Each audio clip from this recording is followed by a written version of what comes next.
Sampai di sini masa nggak paham? PDIP punya 2 kader di Pilpres, 1 capres dan 1 cawapres.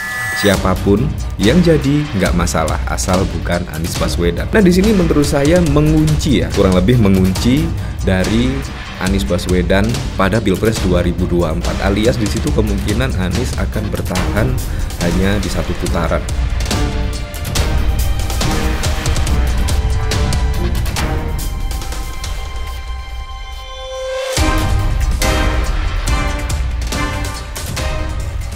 Nah memang, yaitu Gibran sebagai cawapres dari Pak Prabowo Subianto itu menyita masyarakat Indonesia.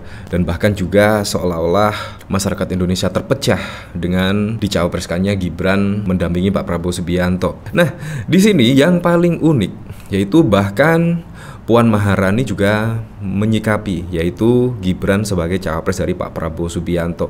Dan menurut saya ini sangat unik dan menurut saya juga sangat keren. Kemudian ini yaitu perpolitikan model baru ya. Nah, di sini yaitu dari komentar Puan, yaitu sampai saat ini tak lihat Gibran ke partai lain, hanya jadi cawapres. Ya, saya kira itu ketika Gibran menjadi cawapres dari Pak Prabowo Subianto itu akan ada ya setidaknya hukuman lah yang akan diterima, sanksi pemecatan, atau Gibran setidaknya mengundurkan diri lah dari kader PDIP.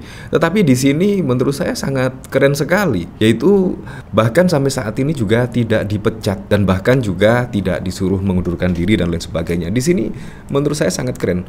Saya masih ingat pada waktu lalu ketika Bu Megawati yaitu meminta para kader yaitu jangan main 2 kaki. Nah kalau main 2 kaki silahkan out dan lain sebagainya lah. Di sini kan terlihat yaitu Gibran menurut saya main 2 kaki ya, seharusnya mendukung Ganjar Pranowo yang sudah dicapreskan, yang sudah dideklarasikan menjadi capres pada Pilpres 2024, tetapi di sini Gibran malah menjadi cawapres dari Pak Prabowo Subianto. Menurut saya di sini sudah main 2 kaki dan seharusnya mengundurkan diri atau bahkan dipecat dari PDIP. Tetapi apa yang dilakukan oleh PDIP sampai saat ini juga belum memutuskan memecat Gibran Rakabuming Raka. Di sini bahkan saya sangat sependapat dengan tweetan dari Rizky Asihan. Sampai di sini masa nggak paham? PDIP punya 2 kader di Pilpres, 1 capres dan 1 cawapres. Siapapun yang jadi nggak masalah asal bukan Anies Baswedan. Nah di sini menurut saya mengunci ya, kurang lebih mengunci dari Anies Baswedan pada Pilpres 2024, alias di situ kemungkinan Anies akan bertahan hanya di 1 putaran. Dan di sini ketika di 2 putaran, entah itu yang jadi Pak Prabowo, entah itu yang jadi Ganjar, menurut saya tidak masalah karena di sini ada kader PDIP. Ini yang sangat keren sekali. Jarang-jarang loh kader PDIP yaitu berkonsentrasi pada Pilpres, yang satu menjadi capres, yang satu menjadi cawapres. Ini jarang dan bahkan juga tidak ada. Itu berarti yaitu pengkaderan dari PDIP menurut saya sangat bagus dan sangat keren sekali karena diperebutkan. Bahkan pada waktu lalu ketika akan memilih cawapres dari Gibran, di situ bahkan juga drama-drama sampai saat ini juga masih terus berlangsung ya. Mulai dari waktu lalu baliho-baliho Gibran sudah tersebar masif di seluruh Indonesia dan juga putusan MK, dan saat ini drama juga sudah selesai yaitu Gibran ternyata sudah bersama-sama bersama Pak Prabowo mendaftar sebagai calon presiden dan calon wakil presiden, dan di situ menurut saya sudah keren sekali lah. Di sini jadi apapun yang jadi, entah itu Ganjar, entah itu Pak Prabowo, jadi kader PDIP masih bisa memimpin lah di sini. Ini merupakan fenomena yang baru ya. Nah, di sini saya penasaran ya, yaitu bahkan Pak Prabowo pada waktu lalu juga mengucapkan hal seperti ini. Prabowo soal status Gibran di PDIP, kami senang kalau tetap jadi kader. Nah, ini kemungkinan politik tingkat tinggi ya, yang tidak bisa terfikirkan lah oleh masyarakat awam.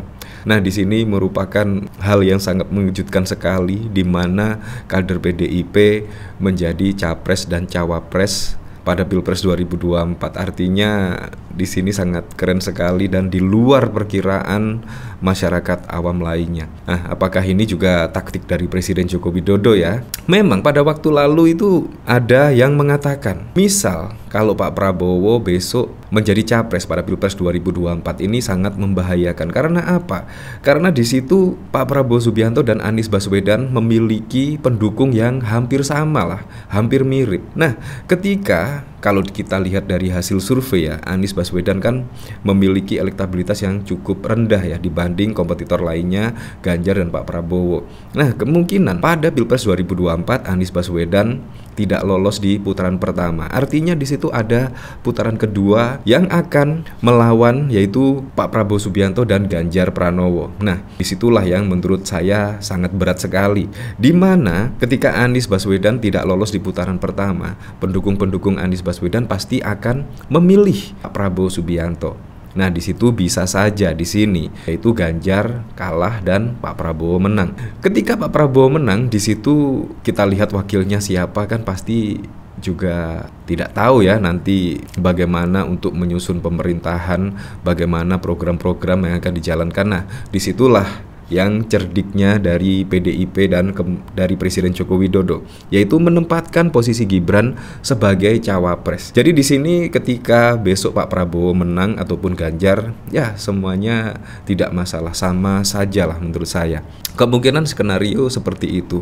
Ini adalah skenario tingkat tinggi ya, tingkat dewa ya kalau menurut saya. Nah, di sini bakal capres Koalisi Indonesia Maju Prabowo Subianto mengaku tak masalah soal status Gibran jika tetap menjadi kader PDIP. Ia mengaku senang jika bakal cawapresnya itu tetap menjadi kader PDIP. Jadi tidak ada masalah.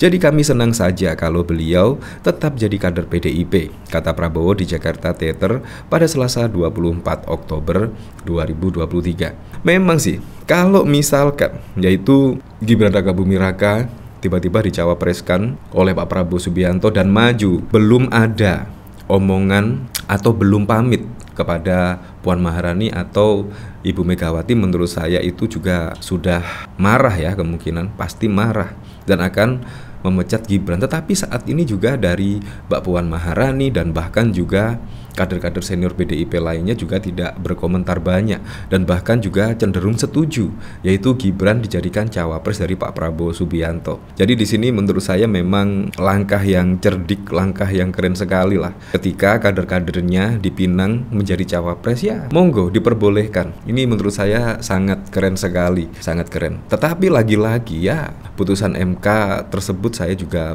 belum bisa menerima ya, gara-gara putusan MK kemarin belum bisa terima. Nah, di sini saya penasaran kira-kira komentar-komentarnya seperti apa sih? Yaitu dari Ari.